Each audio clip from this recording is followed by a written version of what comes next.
Մենք անգամ չէ, որ մենք բանակցային գործընթացի վերաբերյալ մեր կարծիքն ասել ենք։ Քաղաքական կամքի պակաս կա բացառապես Ադրբեջանի նախագահի մոտ եւ ադրբեջանական կողմի մոտ։ Մենք մեր կարծիքն ասել ենք Վիեննայի եւ Սանկտ Պետերբուրգի հանդիպումներից հետո եւ գագաթնաժողովներից հետո եղել է արտգործնախարարների հայտարարություն, եղել է հայտարարություններ, մեկ անգամ պարոն Քերիի միջնորդությամբ, մյուս անգամ պարոն Պուտինի միջնորդությամբ եւ հայկական կողմը հստակ եւ Մոսկվայում պարոն նախագահն ասել է. միակողմանի զիջումներ չեն լինելու, կարևորը պատճառների վերացումն այլ ոչ թե հետևանքներ, իսկ պատճառները կապված են նրա հետ, որ Ադրբեջանը չի ցանկանում ճանաչել Լեռնային Ղարաբաղի ժողովրդի ինքնորոշման իրավունքի ամբողջական իրացումը։ Մեր կարծիքը հստակ է, Լեռնային Ղարաբաղի հանրապետության դե յուրե ճանաչումը ընդամենը ժամանակի խնդիր է։ Եվ մենք նույն հայտարարությունն անում ենք եւ Մոսկվայում, եւ Երևանում, եւ Բուենոս Այրեսում, սա է մեր կարծիքը։ Ղարաբաղը չի լինելու երբեք Ադրբեջանի կազմում։ Ինչ վերաբերում է տարածքների, ոչ տարածքների, խնդրի թիվ 1 խնդիրը կարգավիճակն է։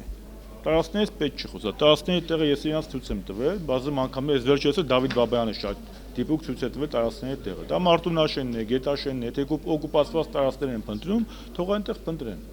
Խնդիրը սրա մասին է։ Եվ Հայաստանի Հանրապետությունը պաշտպանելու է Լեռնային Ղարաբաղի ժողովրդի արդար պայքարը, որը Լեռնային Ղարաբաղի ժողովուրդը սկսել է 88 թվականին։ Թերևս այսքանն է։ Վիեննայի հանդիպումից դուք նշեցիք, որ պայմանավորվածություններ են ձեռք բերել, սակայն դրանք չեն կատարվում։ Ասեցի, պայմանավորվածությունները չի իրականացնում նախ եւ առաջ Ադրբեջանի պատճառով։ Դուք տեսաք, որ Սանկտ Պետերբուրգի հանդիպումից հետո նախագահ Ալիևը տրամագացորեն այլ բան ասեց, ինչ որ որոշվել էր Վիեննայում եւ Սանկտ Պետերբուրգում։ Խոսքը գնում է եւ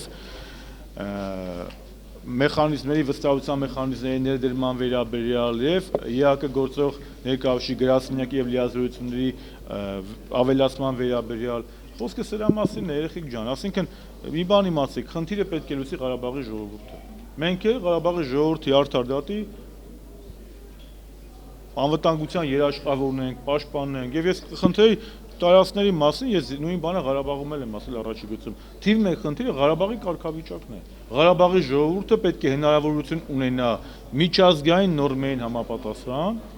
ամբողջությամբ ներկայացնել եւ իրականացնել ինքնորոշման իր իրավունքը։ Օրլիկն է համարը դա է ասում, տարածքների վերադարձ կարգավիճակի դիմաց։ Ես ասեցի տարածքներ կան, դա օկուպացված տարածքներն են, Մարտունաշենը եւ Գետաշեն տարածքների մասին, փոխզիջումների մասին, երբ որ Ադրբեջանի փոխզիջումը ասի, այն ժամանակ Լեռնային Ղարաբաղի իշխանությունները, երբ որ կվերադառնան բանակցությունների սեղան, Լեռնային Ղարաբաղի ընտրված իշխանությունները կորոշեն ինչն են փոխզիջում, ինչը չեն փոխզիջում։ Հայաստանը բանակցությունների կողմ, կոնֆլիկտի կողմ չէ։ Կոնֆլիկտի կողմը Լեռնային Ղարաբաղն է, հեսա տարածքային վեճ չէ, Ադրբեջանի երազանքն է, որպեսզի այս կոնֆլիկտը ներկայացնեն որպես տարածքային վեճ Հայաստանի եւ Ադրբեջանի միջեւ։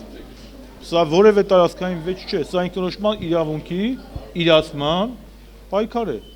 Եվ Ղարաբաղի ժողովուրդը թույլ տվեք ավարտեմ եղբայր։ Եվ Լեռնային Ղարաբաղի ժողովուրդը ունի նույնքան իրավունք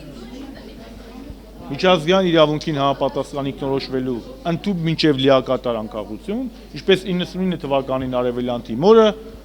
Ինդոնեզիայից, ինչպես Կոսովոն եւ այլն եւ այլն։ Պարոն Շարմազանով ուշ միացա, բայց ամեն դեպքում հարցնեմ, դուք նշում եք Բայց ոչ ուշացած։ միակողմանի զիջումներ չեն լինելու, այսինքն լինելու է երկկողմանի զիջումներ։ Հիմա ուզում հասկանամ, ինչ է պահանջում Հայաստանը, որ Ադրբեջանը զիջի եւ ինչ է զիջելու Արցախը։ Ես ամեն ինչ ասեցի եւ ավելացնելու բան չունեմ։ Արցախի կարգավիճակը ճանաչում այլընտրանք չկա, Արցախը պետք է լինի անկախ պետություն։ Արցախի ժողովուրդը պետք է ինքը հնարավորություն ունենա ամբողջությամբ ներկայացնել եւ իրացնել իր ինքնորոշման իրավունքը եւ Արցախը պետք է վերադառնա բանակցությունների սեղան եւ Արցախի ժողովուրդը, Արցախի ընտրված իշխանությունները կորոշեն ինչն են փոխզիջում, ինչի չէ։ Հիմա քանի դեռ Ադրբեջանը փոխզիջումից չի խոսում։ Դուք ինչ եք մենք հիմա սկսում փոխզիջումներից խոսալ։ Իհարկե պարզ է, ցանկացած բանակցություն պահանջում է փոխզիջումային տարբերակ, բայց այս պահին գոնե այս փուլում Ադրբեջանը ապակառուցողական է տրամադրված։ Ավելացնելու բան չունեմ։ Պարոն Շարմազանով քիչ առաջ